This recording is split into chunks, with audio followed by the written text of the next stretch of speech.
Can you put a little light over the design process? Like कैसे जब Rahul Kapoor is going to create a new collection or new design, can you step by step guide us quickly what is the process of designing something that is original and not common and not taken out from anywhere? Very quickly, because मैं जब भी अपनी collection बनाता हूँ पहले तो हमने forecast तो करना ही है कि क्या चल रहा है, कौन सी सिलुएट चल रही है. How do you forecast for the coming year? So basically अब आजकल वो बॉलीवुड का इतना सब कुछ इंस्टा पे तो सब कुछ आ जाता है, एंड ऑल्सो इन्फ्लुएंस बहुत वहाँ से भी है, एंड उससे बहुत कुछ पता चल जाता है कि कौन सी सिलुएट आने वाली है, कब बॉल गाउन्स आ रहे हैं, कब स्ट्रेट गाउन्स आ रहे हैं, तो इतना समझ आ जाता है. एंड देन जो इंस्पिरेशन है वो हम लोग क्या करते हैं, वी स्केच सम इंस्पिरेशन, इधर उधर से कुछ इंस्पिरेशन लेते हैं फ्रॉम नेचर और फ्रॉम एनीवेयर, है ना. उसको बेस रख के we start designing the whole collection. और वो कलेक्शन मैं वही आजकल के बच्चों को बताना चाहता हूँ, जो कि you know there are good designers, there are a lot of designers जो कि इस चीज़ को समझते हैं, वो वही करते हैं.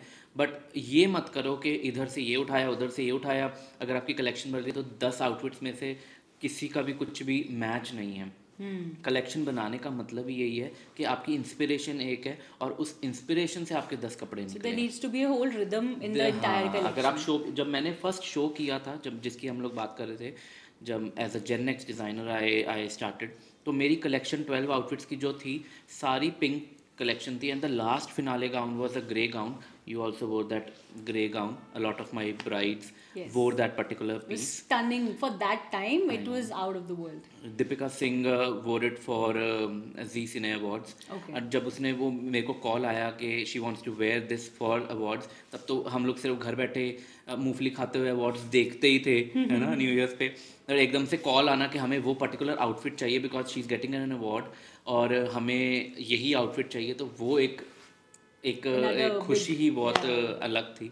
बट कीपिंग दैट असाइड, जो भी डिज़ाइन करने का मतलब ये होता है कि has to be rhythm, there has to be flow in the process and in all the designs. So you can play with the silhouettes, keeping the rhythm same. You can play with the color palette a little bit, keeping the overall color palette same, and also the essence of the design has to go. पता चलना चाहिए जब show ख़त्म हो रहा है, जब show start हो रहा है, तो समझ आ जाए कि इस थीम पे बेस्ड था and everything is inclined and symmetrically done towards it.